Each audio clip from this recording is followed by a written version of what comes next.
안녕하십니까. 저는 앞으로 부동산 계약 실무를 강의하게 될 한국생산성본부의 고선화 교수라고 합니다.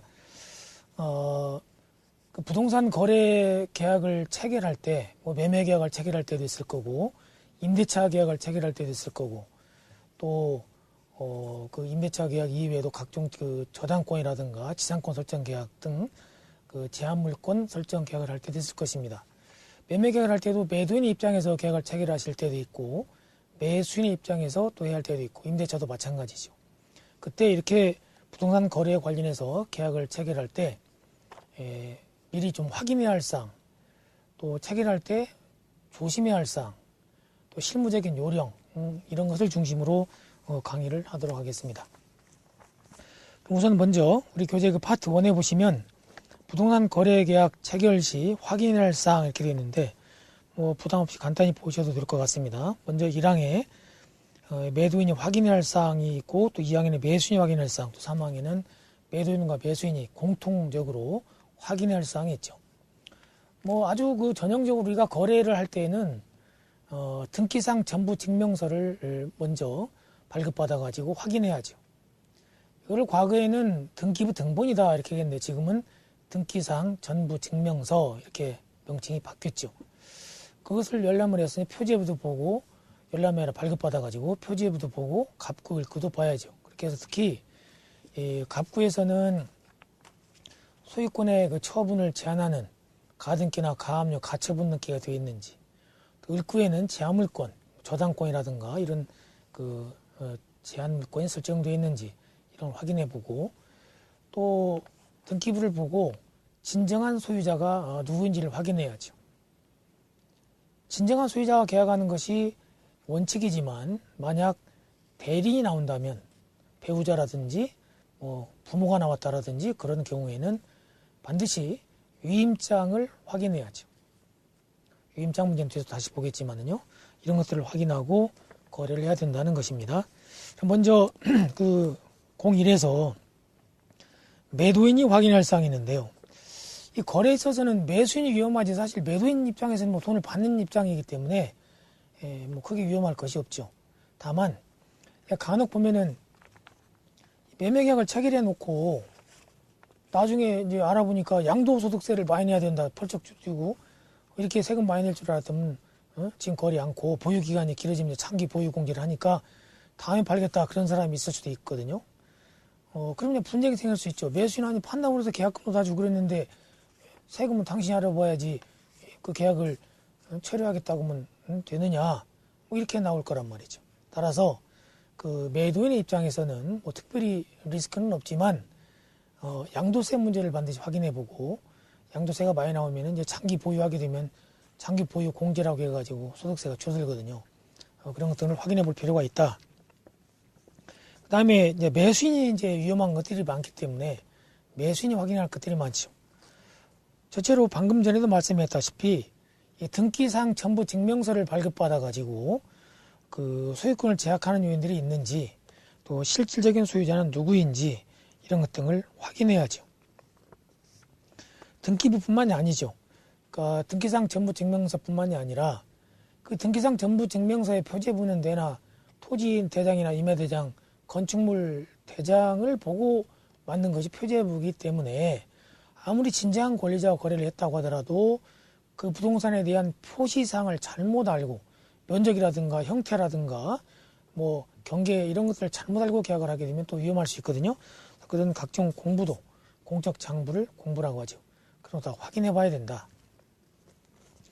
그리고 두 번째는 신분증을 반드시 확인해 가지고 이게 정말 진정한 소유자인지를 확인해야죠.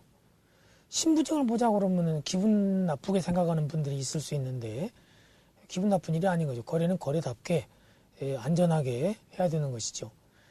신분증 보자고 안 해도 당연히 신분증을 내놓고 서로 계약을 해야 되는 것이지 그걸 불쾌하게 생각해서는 안 된다 그런 얘기고요. 신분증도 가끔 위조해서 오는 사람이 있어요. 주민등록증도. 그래서 그럴 때는 1382가 안전행정부 ARS 그 번호니까 1382를 누르고 그다음에 이제 주민등록번호 6자리 이렇게 있잖아요. 생년월일 있는 거, 그 생년월일 누르고, 그다음에 발급일자 누른다.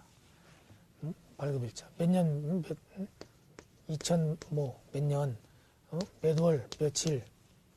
그러면 이제 안전행정부에서 안내 멘트가 나와요.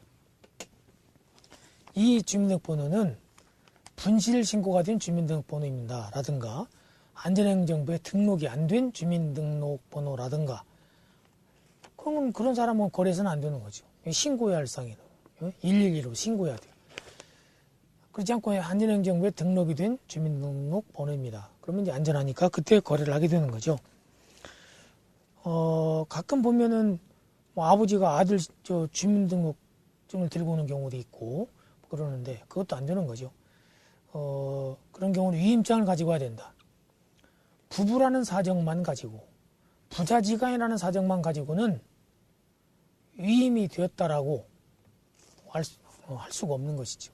따로 위임장을 반드시 진구를 해야 된다. 위임장에는 인감을 위임하는 사람이 인감을 날인하고 그 인감이 사실인지 아닌지 확인해야 되니까 인감 증명서를 첨부하도록 하고 위임하는 사람의 신분증을 복사해서 거기다가 붙여 첨부하도록 하고 또 실제로 본인과 그 유선으로 통화를 해볼 필요도 있죠. 위임한 사실이 있는지 말이죠. 이렇게 해서 안전하게 거래를 해야 된다. 다음 세 번째는 이전 등기에 필요한 서류, 제세 공과금 납부 확인을 해야 된다. 이것은 이제 사실 거래를 자주 않는 사람 입장에서는 판단하기 어려울 수도 있거든요. 그러니까 법무사를 대동하고 이제 잔금 지불하는 날 법무사를 통해서 이전 등기에 필요한 서류를 매도인이 다 가지고 왔는지를 확인하고 잔금을 줘야 할 것이다. 그리고 그 제세 공과금을 다 납부를 했는지 그 완납 필증이라든가 영수증 이런 것 등을 확인할 필요가 있다. 그 다음에 취득세를 얼마나 내야 되는지도 알고 거래를 해야 된다. 그런 얘기죠. 경우에 따라서는 취득세가 아주 높을 수도 있으니까요. 그 다음에 그 동그라미 3에서 보시면 이제 매도인과 매수인이 공통적으로 이제 확인할 사항이 있죠. 첫째는 계약 당사자, 매도인이 누구고 매수인이 누구냐.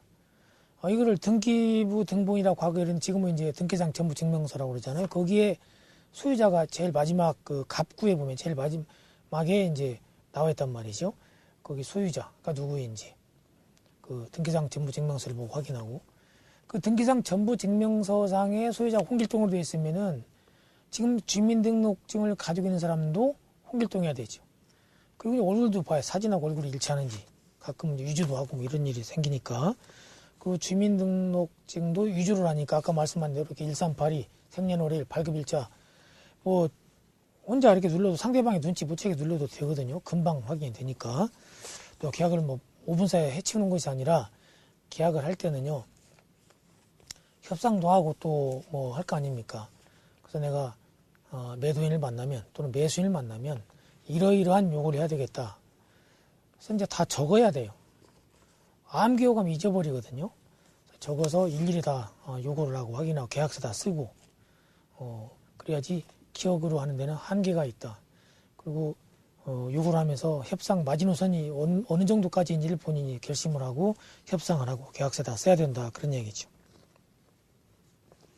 그 다음에 두 번째는 이 등기상 전부 증명서와 그 대장상의 토지 대장이나 건축물 대장상의 그 일치 여부를 확인해야 된다.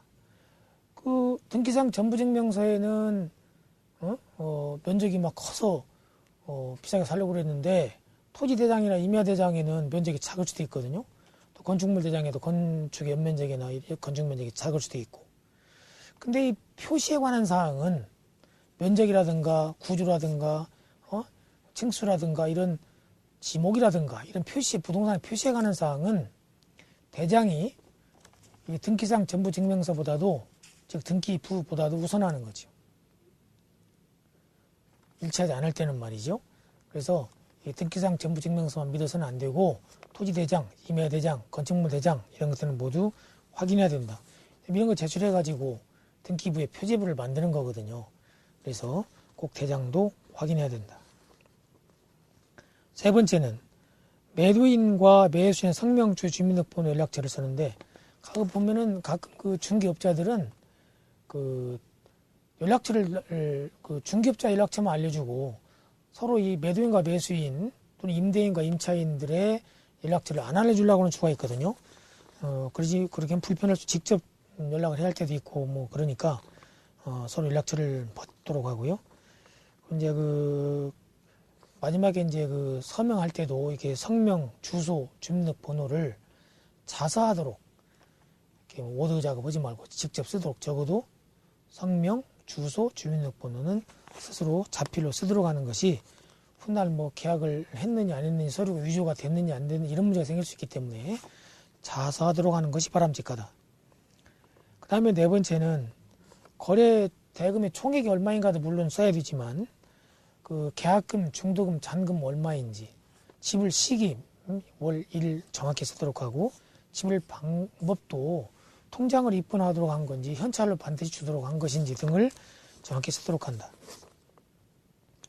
그 다음에 다섯째는 거래 후에 문제가 발생할 때 어떻게 처리할 것이냐. 거래 후에 면적이 계약 면적보다 작다거나 뭐 그런 경우에 어떤 식으로 처리할 것인지 또 명시, 계약서에 명시하는 것이 좋다. 그 다음에 여섯 번째는 해약 조건.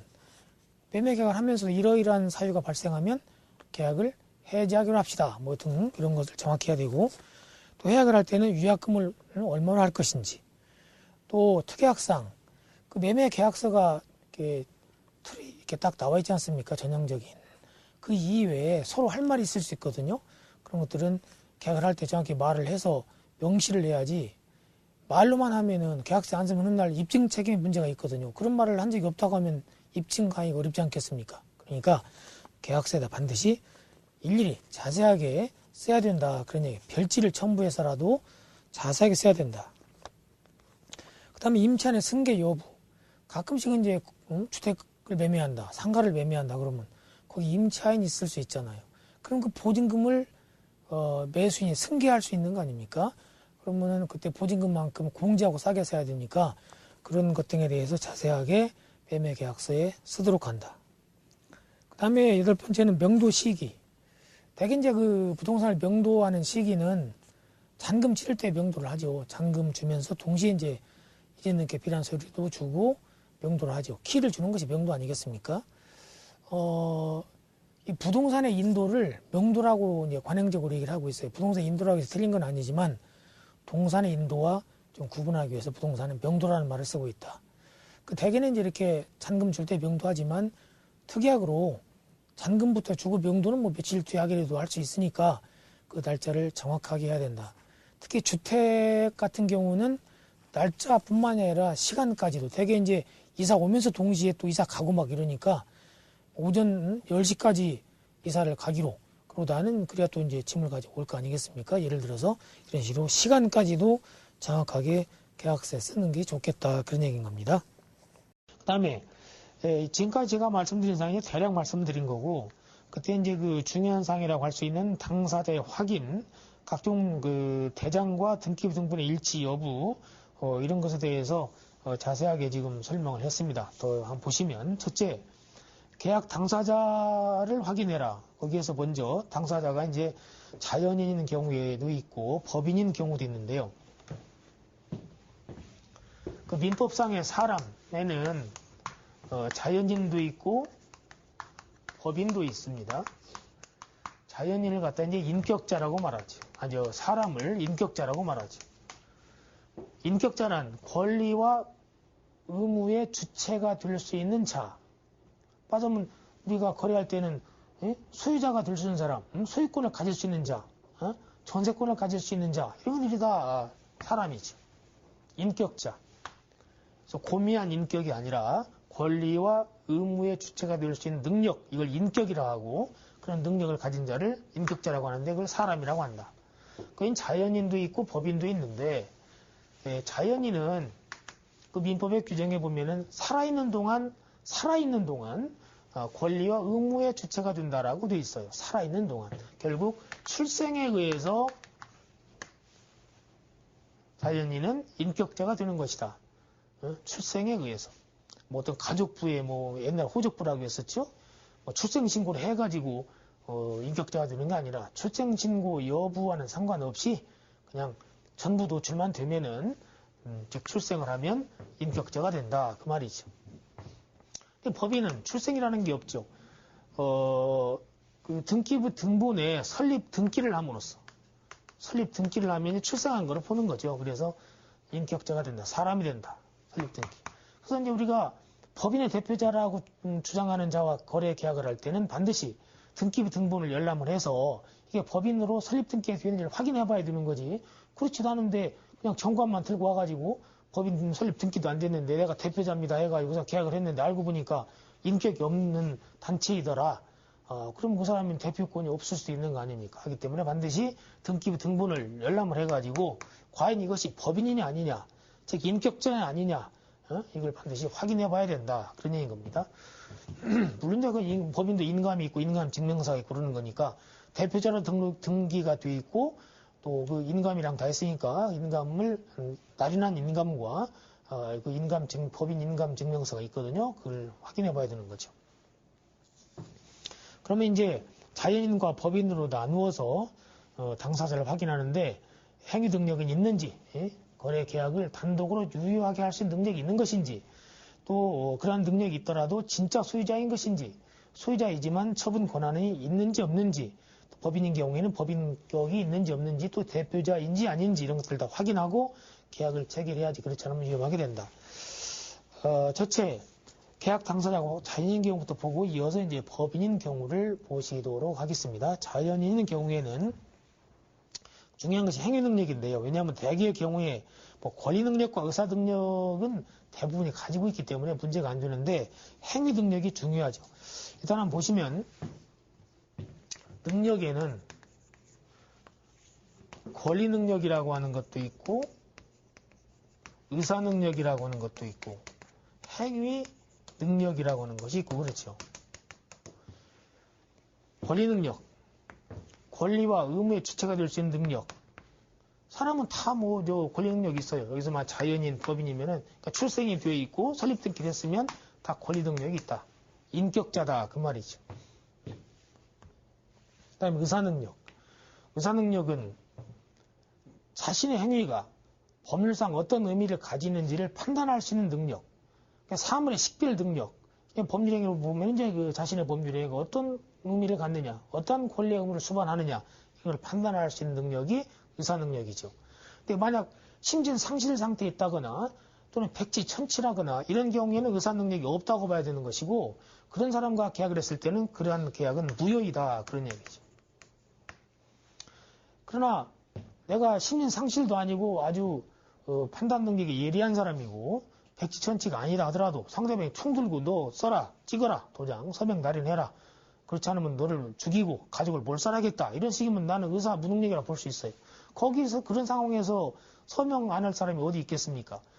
그러나 그런 경우는 의사 무능력 상태라고 볼 수 있고 그런 상태의 계약은 무효라고 할 수 있는 거죠. 그 다음에 행위 능력. 행위 능력이란 단독으로 유효한 법률 행위를 할 수 있는 능력을 말하는 것인데 이것은 자신의 행위가 법률상 어떤 의미를 가지는가를 판단할 수 있다면 단독으로 유효한 법률을 할 수 있다 보는 것이죠. 그러나 개개의 법률을 할 때마다 매매가 할 때마다 저 사람이 의사 능력이 있는지 없는지 그래서 이게 계약이 유효인지 무효인지를 판단한다는 것은 사실상 불가능하고 대단히 불편한 일이죠. 한정치산자, 금치산자 이 사람들은 그냥 의사 능력이 없다고 보고 행위 능력이 없다고 보고 획일적으로 정형화한 것이에요. 행위 능력이란 의사 능력을 정형화, 획일화 해가지고 계약을 좀 편리하게 거래를 좀 안전하게 할 수 있도록 한 제도가 행위 능력 제도인 것이다. 그 말이죠.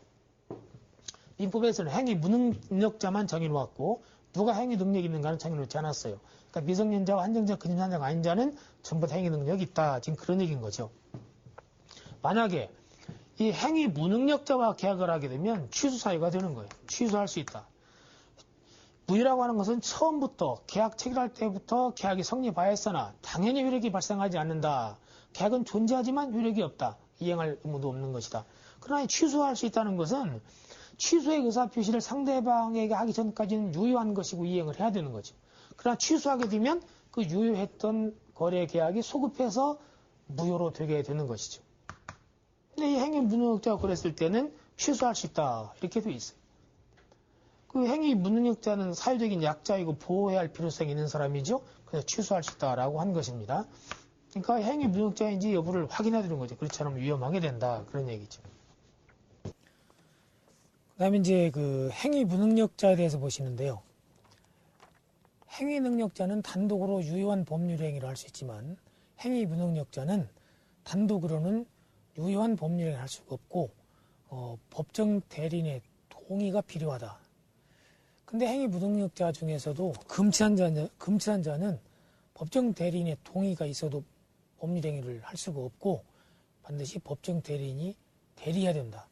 그러나 미성년자와 한정치한 자는 법정 대리인의 동의를 받아서 미성년자나 한정치한 자가 법률을 할 수도 있고 아니면 법정 대리인이 직접 대리해야 된다. 그런 얘기입니다. 미성년자부터 보시면 미성년자는 민법 개정으로 19세 이상은 성년자로서 단독으로 유효한 법률 행위를 할 수 있다. 행위 능력자지요. 근데 19세가 안 되면 19세 미만은 단독으로 유효한 법률 행위를 할 수가 없고 법정 대리인이 대리하거나 아니면 동의를 해줘야 미성년자가 법률 행위를 할 수 있다. 그런 얘기입니다. 계약 복정물의 진정한 소유자냐. 그러니까 이 사람들 행위 능력은 있어요. 맞으면 한정치한 자, 금치한 자도 아니고 미성년자도 아니다. 그랬을 때 이 사람은 진짜 소유자인지를 등기부를 하든가 주민증을 통해서 확인해 봐야 되겠죠. 그런데 주민증도 요새 많이 위조가 되지 않습니까? 그래서 문제가 되고 있어요. 그 주민증을 확인하는 또 방법이 있는데요. 주민증을 확인하는 방법은 보다시피 전화로 확인하는 방법이 있고 인터넷으로 확인하는 방법이 있는데요. 보시는 바와 같이 전화로는 1381을 누르고 국번 없이 거기다 이제 주민등록번호하고 발급일자를 입력을 하면은 그 주민등록번호와 발급일자가 일치하는지 않는지를 이제 안내해 주거든요. 두 가지가 일치하면 이제 진짜 주민등록이라고 우리가 볼 수 있는 거죠. 다음에 인터넷으로 확인할 수도 있는데 전자정 홈페이지 보시는 바와 같이 들어가서 주민등록증 진위 확인을 클릭을 하고 다음에 이제 공인인증서를 받아가지고 인증 받았으면 암호가 있지 않습니까? 그걸 입력한 다음에 역시 주민등록번호하고 발급일자를 입력을 해보면 일치하는지 않는지 여부를 확인할 수 있죠. 주민등록 유지한 사람은 발급일자를 모를 거 아닙니까? 주민등록번호는 어떻게 알아냈는가 몰라도. 그래서 이제 발급일자까지 알아내버렸다면은 그건 이제 찾기가, 우리가 알기가 좀 어렵지만. 그러면 이제 일치합니다, 안 합니다가 나오고, 일치하더라도 분실 신고된 것입니다. 이렇게 나올 수도 있잖아요. 그런 경우에는 거래하면 안 되는 거죠. 위조된 거니까. 그 다음에 대리인과 계약 체결할 때는 반드시 위임장이 필요하고요. 아까도 말씀한 것처럼 위임장에 날인된 도장하고 인감증명서에 날인된 도장이 일치하는지를 정확히 확인해 봐야죠. 그리고 대리인과 계약할 때는 그 위임장에 보면은 계약 조건, 계약할 수 있는 범위, 또 매매대금이나 보증금까지도 수령할 권한이 있는가, 임대차 계약할 때 보증금 매매가 되면 이것까지 돈도 받을 권한이 있는 이런 것까지 다 기재를 하는 것이 좋다. 물론 대부분 판례에 하면은 매매 계약에 관하여 위임을 받은 자는 대리권을 위임받은 자는 대금도 수령할 권한을 위임받은 걸로 위임장에서 이제 명기가 안 돼 있더라도 이렇게 돼 있긴 하지만 우리가 매번 법원에 소송해가지고 권리를 주장하기에는 시간과 비용 노력이 많지 않겠습니까? 그렇기 때문에 이렇게 계약서에 이런 걸 명기해버리면은 또 위임장에다 이렇게 명기하면은 훗날 분쟁을 아예 예방할 수 있다. 소송까지 가고 그럴 필요가 없지 않겠습니까? 또 모든 사람들이 다 법률 전문가가 아니기 때문에 필요한 사항은 이렇게 위임장이나 계약서 등에다 명시하는 게 좋겠다. 그런 얘기입니다. 그 다음에 6번째, 상속인과 계약을 체결할 때 있는데 이 소유자가 사망했다. 아버지가 돌아가시는데 아들들이 이제 땅이나 주택을 팔려고 한다. 그런 경우죠. 그럴 때는 아들들하고 계약을 해야 될 거 아닙니까? 즉 진정한 상속인과 계약을 해야 된다고요. 그러면 진정한 상속인이냐 아니냐를 우리가 알려면은 상속 순위를 우리가 좀 이해를 할 필요가 있죠. 물론 이제 상속 등기를 하고 이제 상속인 사면 문제가 없겠지만 아직 상속 등기가 안 된 상태에서 매매 계약부터 하고 그러고 나서 이제 상속인이 상속 등기를 하고 매수인 납부를 이전 등기를 하게 될 거 아니겠습니까? 그럴 경우에는 상속 순위에 대해서 상속 등기가 안 된 상태니까 상속 순위에 대해서 매수인은 좀 이해하는 것이 필요하겠다. 그런 얘기입니다. 상속 순위를 좀 보시기로 합니다.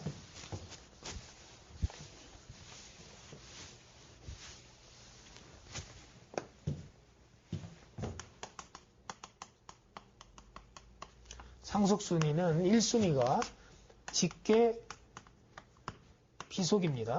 그러니까 아들, 딸 이렇게 자녀죠. 이렇게 직계 비속. 비속은 아래로, 존속은 위로. 반계가 아니라 2순위는 직계 존속입니다. 직계 존속, 아버지, 이렇게. 어머니. 그 다음에 세 번째는 형제, 자매. 네 번째는 사촌인의 혈족이어야 합니다. 사촌인의 혈족.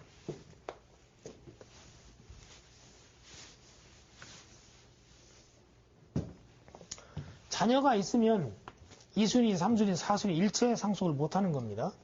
그리고 이때 배우자는 1순위와 2순위와 공동상속인입니다. 배우자. 예를 들어서 남편이 돌아가셨는데 애들이 있으면 애들과 배우자가 상속을 하고 시부모는 일체 상속권이 없는 것이죠. 근데 이게 미성년자라면 배우자가 법정 대리인으로서 애들의 재산도 다 관리하게 되겠죠. 근데 만약에 결혼을 했는데 남편이 사망을 했는데 자녀가 없다. 그러면 배우자와 시부모가 공동으로 상속하고 상속 지분은 시부모 1대 1.5죠. 시아버지, 시어머니, 배우자. 그래서 1대 1대 1.5다. 그런 얘기인 거죠. 그 다음에 형제, 자매는 상속 지분이 다 똑같아요. 배우자만 1.5고 뭐 큰아들, 작은아들, 뭐 기혼, 미혼, 아들, 딸 구분 않고 전부 다 똑같습니다. 1. 배우자만 1.5예요. 이제 직계 비속도 없고 존속도 없고 배우자도 없다. 그럴 때는 형제자매가 공동상속을 하죠. 1대 1대 1대 1 이렇게 쭉 지분은 똑같고요. 형제자매도 없다. 그러면 사촌인의 혈족이 상속을 하게 된다. 그러고도 없다. 그러면 국고로 귀속한다.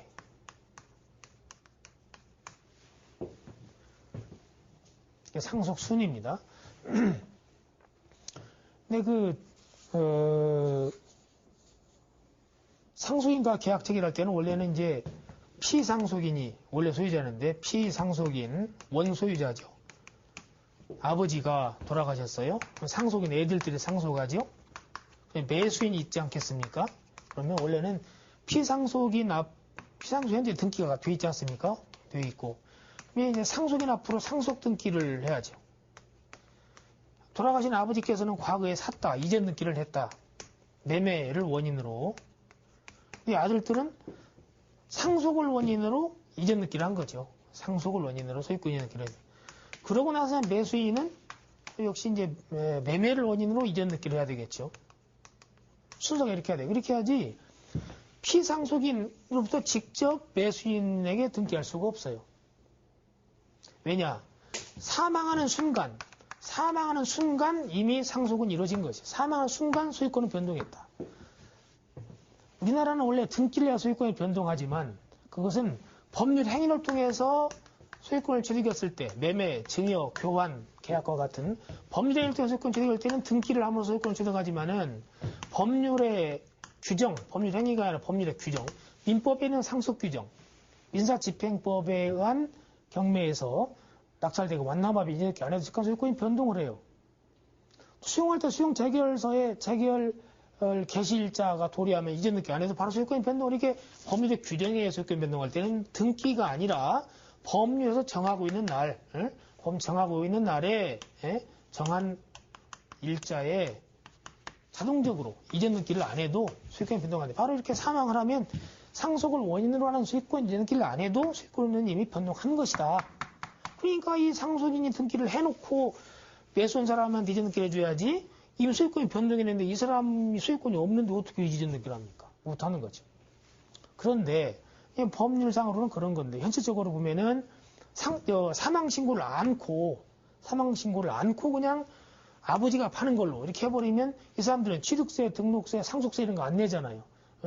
그럼 아버지는 오랫동안 보유하고 살았으니까 양도소득세도 안 낼 수 있지 않겠습니까? 세금을 안 낼 요량으로 그 사정을 아는 사람에게 그냥 이렇게 아버지가 직접 파는 걸로 하고 매매 가격을 좀 깎아주고 너도 좋고 나도 좋고 이렇게 하면서 하는 경우도 있는데 그것은 이제 법대로 않는 경우이고 법대로 한다면 이와 같다 그런 얘기입니다. 그래서 이렇게 계약을 할 때에는, 이렇게 등기를 하고자 할 때에는, 이 사람들 앞에 등기 않고 이렇게 할 때에는 누가 상속인인가를 알고 계약도 하고 해야 될 거 아니냐. 그렇잖아. 훗날 이전등기 된 다음에, 매매로 이전등기 된 다음에 가서 분쟁이 생기고, 그게 A하고 계약을 했는데 A가 상속인이 아니고 또 다른 상속인이 있다. 그럼 분쟁이 생길 수도 있다. 이런 얘기. 그런데 이제 우리가 도저히 알 수 없는 것이, 이 돌아가신 분께서 혼위해자가 있어요, 그냥. 원래 혼인 중에 자는 A인데, 혼위해자가 B, C, D 3명이나 있다. 이 사람들이 훗날, 상속 회복 청구서를 내가지고, 이 사람들도 상속 지분을 요구한다. 상속 회복을 해버렸다. 그럼 매수인은 아주 위험하게 된 거죠, 맞아. 그런 것까지 우리가 도저히 알 수 없는 거 아니겠습니까? 그 다음에, 쌍괄호 7항에 보면은 해외 체류 중인 자 또는 해외 교포, 외국인과 거래를 하는 경우인데, 일단 이런 사람들하고 거래할 때는 거래 않는 게 좋아요. 왜냐하면 위험하고, 특히, 그 사람들한테 뭘 이렇게, 통보를 한다거나, 취고를 한다거나, 이런 것들이 어려워요. 하기 때문에, 일단은 이런 사람들과는 거래를 않는 것이 좋겠다. 또 본인 확인 여부도 확인하기가 어렵고요. 그래서 이제 불가피하게 이런 사람들과 이제 계약을 해야 된다면은, 어떤 점에 주의를 해야 되는가 보면요. 첫째, 동그라미 1항에서 해외 체류 중인 자와 거래를 한다. 한국 사람인데 해외에 지금 체류 중에 있다. 한 달, 두 달, 석 달 동안 그럴 때는 본인 의사에 의해서 판다 이걸 확인해야 될 거 아닙니까? 하기 때문에 대리인 지정 위임장을 진구를 해야 되고, 근데 그것도 또 위험할 수 있으니까 체류국제 한국영사학원에서 인증을 하는 인증서를 받도록 하고, 근데 인증서라는 게 이제 발행일로부터 3개월 이내에만 유효한 거니까 그것도 다 확인해서 받아야 된다. 다음 해외 교포. 해외 교포라고 하는 것은 해외 영주권이 있는데 국적법상 한국 국적을 가지고 있다. 그 일본이나 미국에 보면 해외 동포들이 많잖아요. 한국 국적을 가지고 있어요. 그러면 그 나라의 주재국에 또 그 영주권도 가지고 있어요. 이게 이제 한국 국민인데요. 그런데 이제 우리나라 그 외국간 관리법에 보면은 중요한 것은 국적이 아니라 한국에 거주하냐 않냐 이 거주 여부에 따라서 제한을 하고 있다. 그러니까 국적이 없더라도 국내에서 원화로 거래하고 이럴 경우에는 제한이 없다 이거 아닙니까? 돈이 외국으로 나갈 때 문제가 되는 것이니까요. 어쨌거나 그래도 해외 교포와 거래를 할 때에는 훗날 분쟁이 발생할 염려가 많기 때문에 계약서에 대해서 공정 증서를 받아두는 게 좋겠고, 특히 그 제휴공간 공정제도를 활용하면 더 안전하다 이렇게 할 수 있죠. 그 다음에 세 번째는 외국인과 이제 거래할 때 유의사항이 있는데요. 일단 여기는 외국인과 거래할 때는 더 주의할 것들이 많고 법률도 복잡한데요. 첫째는 외국인과 거래할 때는 행위지법이 적용하는 것이 이제 국제법입니다. 행위지법을 적용을 한다. 한국서 계약을 하면 한국법을, 미국서 계약을 하면 미국법을 적용을 해요. 근데 이제 말생의 소지가 발생할 수가 있으니까 계약서에다가 특약을 해가지고 준거법은 한국법으로 한다고 명시를 하는 것이 좋겠다 이 말이죠. 특약사항에다가. 그게 바로 합의인 거죠. 특약이. 합의가 있으면 합의가 우선하는 거니까 특약사항에다 한국법을 적용하는 게 좋겠고, 두 번째는 문제가 발생하면 이제 재판을 하게 되는데요. 재판을 할 때는 이제 피고가 이제 거주하는 곳을 관할하는 법원에다가 소송을 내야 되기 때문에 불편할 수 있단 말이에요. 그래서 재판적은 한국법원으로 한다라고 하는 것이 좋겠다 이거죠. 그래야 소송 수행이 좀 편리하다 그런 얘기고요. 그리고 약정서를 누가 쓸 때에도 영어로도 쓰고 한글로 쓰고 이제 해석이 문제가 될 수가 있으니까 약정서는 한국 약정서로 한다라고 하는 것이 좋겠다 그 말이죠. 그다음에 디귿에 보면 국제적으로 우리나라도 그렇지만 권리 능력에 있어서 내 외국인이 평등한 것이 원칙입니다. 우리나라 보면 좀 이런 평등주의 약간 어긋나는 것처럼 해석이 될 소지가 있는 그런 규정들인데, 예를 들어서 대부분의 나라에서 그 토지 소유라고 하는 것이 외국인들 자유롭게 소유를 할 수가 있습니다. 우리나라 같은 경우는 이제 물론 법이 개정되긴 했지만 아직도 원칙은 신고주의지만 예외적으로 허가를 받아야 하는 경우가 있어요. 예를 한 가지 들어본다면 섬을 통째로 살 때는, 섬을 전체를 다 살 때에는 말이죠. 무인도 같은 다 살 때에는 허가를 받도록 되어 있거든요. 이런 식이에요. 그래서 원칙은 신고, 원래는 허가했는데 신고로 바뀌었어요. 원칙은 신고, 행안부 장관에게 신고를 해야 되지만 예외적으로 허가를 받아야 할 때도 있다. 특히 이제 광업구이나 선박소유권 같은 경우에 이제 허가를 받도록 되어 있는데, 그런 경우에 허가서를 진구를 받아야 된다. 그리고 계약을 해야지. 만약 계약부터 해놓고 허가를 못 받아버리면은 또 낭패를 볼 수 있다. 그다음에 이제 담보 제공할 때도 문제가 될 수 있는데 특히 우리나라 아까도 보셨지만 토지 소유에 대해서는 허가를 받아야 하거나 원칙적으로 신고를 하지 뭐 허가를 받을 때도 있고 그런데 그런 경우에 신고 필증, 허가 필증을 다 확인해야 된다 그 얘기고요. 지금까지는 자연인인 경우에 계약 시에 주의할 사항들에 대해서 보셨습니다.